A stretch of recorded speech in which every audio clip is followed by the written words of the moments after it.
എന്ത് തെറ്റാണോ ചെയ്തത്? നമ്മൾ എങ്ങോട്ട് പോവും? ഇവിടെ എന്തിനാണ് ചെയ്തത്?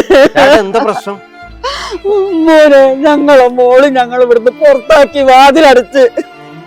എന്താന്നറിയില്ല, വയസ്സായപ്പോ ഞങ്ങൾ എന്നൊക്കെ കണ്ടൂടാ.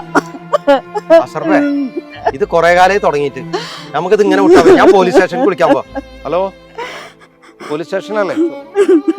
ഇവിടെ ഒരു പ്രശ്നമുണ്ട്, സൗഹൃദ നഗറില്. അതെ അതെ അതെ, ഒന്ന് വേഗം വരണം അവിടെ. ഓക്കെ, ശരി സാർ. Hello, news ചാനലല്ലേ? എൻ്റെ അയൽപക്കത്തെ സൗഹൃദ നഗറിലെ ചെറിയൊരു വിഷയമുണ്ട്, ഒരു ഫാമിലി ബന്ധപ്പെട്ടിട്ട്. അപ്പോൾ ഒന്ന് പറ്റുകയാണെങ്കിൽ കഴിഞ്ഞൊന്ന് പെട്ടത് വരും കേട്ടോ. കേരള മനസാക്ഷിയുടെ കരളരയിപ്പിക്കുന്ന ഹൃദയഭേദകമായ ദൃശ്യങ്ങൾക്കാണ് ഇവിടെ സാക്ഷിയായിക്കൊണ്ടിരിക്കുന്നത്. ഇവിടെ എന്താണ് സംഭവിച്ചിട്ടുള്ളത്? എന്തിനാണ് നിങ്ങളുടെ മക്കൾ ഈ ഒരു വീട്ടിൽ നിന്ന് നിങ്ങളെ പുറത്താക്കിയത്? ഞാൻ എന്താ കുട്ടിയെ പറയാ? കഴിഞ്ഞാല് അച്ഛനെ അമ്മേനെ ഒന്നും മക്കൾക്ക് വേണ്ടാന്ന് പറഞ്ഞാൽ എന്താ ചെയ്യാ?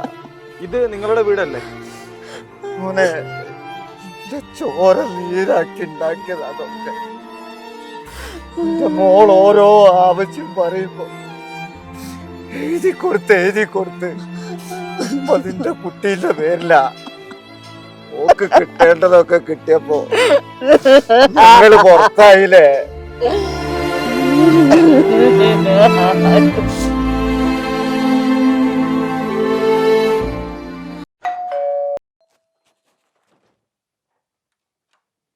പ്രിയല്ലേ, നിങ്ങൾ അച്ഛനും അമ്മേനെ ഇവിടുന്ന് പുറത്താക്കി ഒരു പരാതി ഇട്ടിട്ടുണ്ടല്ലോ. ശല്യം സഹിക്കാൻ പറ്റാത്തോണ്ട സാറേ, ഇനി അവരെ വീട്ടിലേക്ക് കയറ്റാൻ ഞാൻ സമ്മതിക്കില്ല. എന്താ മോളെ, സ്വന്തം അച്ഛനും അമ്മയല്ലേ, ഒന്ന് അഡ്ജസ്റ്റ് ചെയ്തൂടെ? എനിക്ക് എന്റെ മക്കളുമായിട്ട് മനസ്സമാധാനത്തോടുകൂടി ജീവിക്കണം. നിങ്ങൾ ഒന്നുകൂടെ ഒന്ന് ആലോചിക്കേ.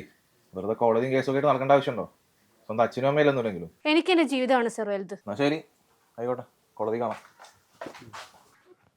സാർ, എന്താണ് അവരുടെ തീരുമാനം? അവരെന്തായാലും അമ്പിനും വിലിനും എടുക്കുന്നില്ല.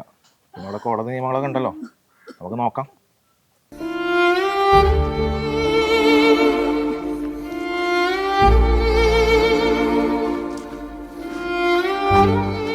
എന്തിനാട്ടി ഇങ്ങനെ നൊലോളിക്കണത്? കയ്യും പിടിച്ച് ഞാൻ ഇറങ്ങി പോരുമ്പോ ആരെങ്കിലും കൂടെ ഉണ്ടാവും വിചാരിച്ചിട്ടാണോ ഇതിന്റെ കൂടെ പോന്നത്? അല്ലല്ലോ, ആളും കൂടെ ഉണ്ടാവില്ല. ഇങ്ങനെ നൊലോളിക്കല്ലേ? നമ്മള് പോറ്റി വളർത്തി നമ്മളെ മോൾ എന്നെ നോക്കുന്നു കരുതിയുണ്ടെങ്കിൽ എനിക്ക് തെറ്റടി, എനിക്ക് തെറ്റ്. നമ്മളോട് ഓര് വളർന്നേ ഉള്ളൂ, ഓര് നോക്കുന്നു കരുതിട്ട് എനിക്ക് ഒരു സ്വപ്നം കാണണ്ടടി, ഒരു സ്വപ്നം കാണണ്ട. നമ്മളെ മോള് നമ്മളെ പുറത്താക്കിയത് കൊണ്ട് ഈ നാട്ടുകാരും ചാനലുകാരും മുഴുവൻ അതറിഞ്ഞു. എടീ, എത്രയോ അച്ഛനും അമ്മമാരും വീടിന്റെ ഉള്ളില് ഗേറ്റ് അടച്ച് കിടക്കണ്ട്. ഈ നൊരോളിക്കണ്ടേ, അനക്കൊരു നേരത്തെ അന്നം തരാ ഇപ്പോഴും കയ്യുണ്ട കൊണ്ട് ഞാൻ തരടി അനക്ക്. ഓക്ക് അയ്യോ പിന്നെ അയ്യേ, നമ്മളെ മോളെ പ്രാഗല്ലോ. ഓളും നമ്മളെ കുട്ടിയല്ലേ, നല്ലത് വരാൻ പ്രാർത്ഥിക്കടി. ഇങ്ങോട്ട് വാടി, തിരിഞ്ഞു നോക്കാതെ കൊണ്ട് നടത്തടി